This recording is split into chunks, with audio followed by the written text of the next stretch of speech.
Fox News alert: the president was on the defense in the East Room over his decision to withdraw troops from Afghanistan yesterday as the Taliban rises to power. So what do Americans think of the speech?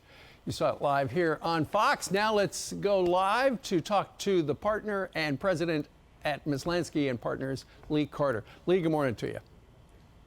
Good morning. With your polling outfit, what you have done is you have taken some of the snippets of what he said yesterday, and you look at them through the lens of people's politics. The blue lines are Democrats, the red lines are Republicans, and the yellow lines are independents. Before we start the sound bites, what surprised you? I think what surprised me the most is how disappointed Democrats were in this speech. For the most part, when Biden speaks, they give him the benefit of the doubt. In this case, while they did give him some credit for what he said, they were really disappointed overall with the message. And that, to me, was the most surprising. Okay, first soundbite. Watch the dials, folks. Here he is, sounding a lot like Harry Truman, kinda. I will not mislead the American people by claiming that just a little more time in Afghanistan will make all the difference. Nor will I shrink from my share of responsibility for where we are today and how we must move forward from here. I am President of the United States of America, and the buck stops with me. You know, what's interesting is the independents gave him an F. I understand the Republicans, but the independents. Yeah, you can see that. They were really disappointed with this. In fact, one independent said this, and I think this is really important. He said, "I like the idea of not passing the war on to another president, but what he's wrong about is what people are mad about. We're not mad that he did it. We are mad instead that he pulled out the troops in this way and put them in harm's way." So the buck does stop with him, and people said he's going to be held responsible for this because he simply did this the wrong way.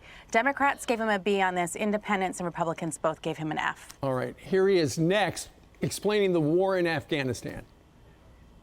I made a commitment to the American people when I ran for president that I would bring America's military involvement in Afghanistan to an end.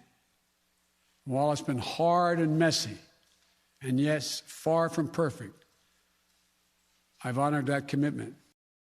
Well, he said it's messy, and Democrats gave him a C, which is one of the lowest grades he's gotten from his own party.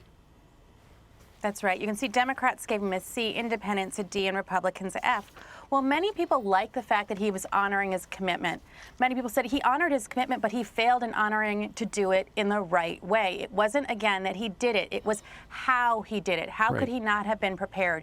People wanted to hear more details, and he just didn't give it to them. That's right. He didn't say what went wrong and how he was going to fix it. Here he is on how what is happening in Afghanistan, tough to watch.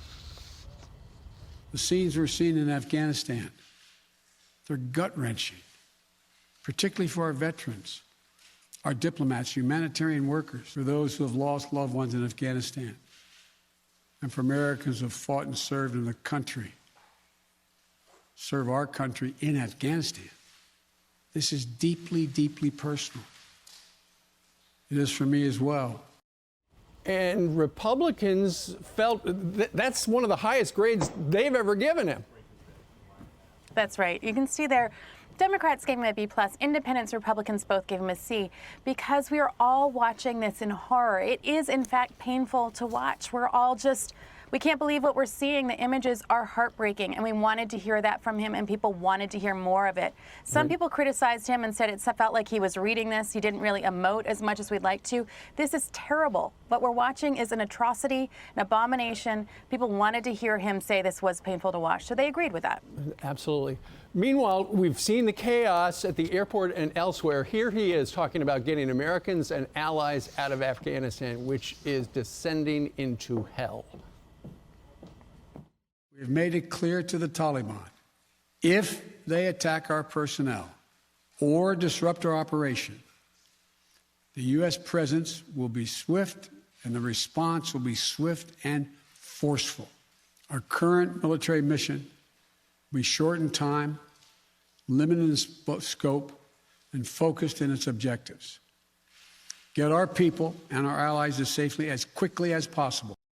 And once again, Lee, the independents gave him an F. That, politically, that's not good for him in any fashion. No, it isn't. And we've seen independents softening towards Biden over the last month for sure. This is really not a good moment for him in any way. I think what people wanted to hear, that he was going to operate swiftly, that he was going to protect the American people. What they're saying, though, is that they don't see it happening. This is short on details. We're all watching in horror as people are getting left behind, as our allies are being left behind. So this simply wasn't credible. People want to hear what he's going to do to fix it. There's so many unanswered questions, and the story here isn't what he did say, it's what he didn't say. People have more questions left now than when he started his speech. He didn't address what's most important to the American people. He's got to be held to account for it. I've got a feeling the damage control will continue today from the White House. Lee Carter, thank you very much for joining us live.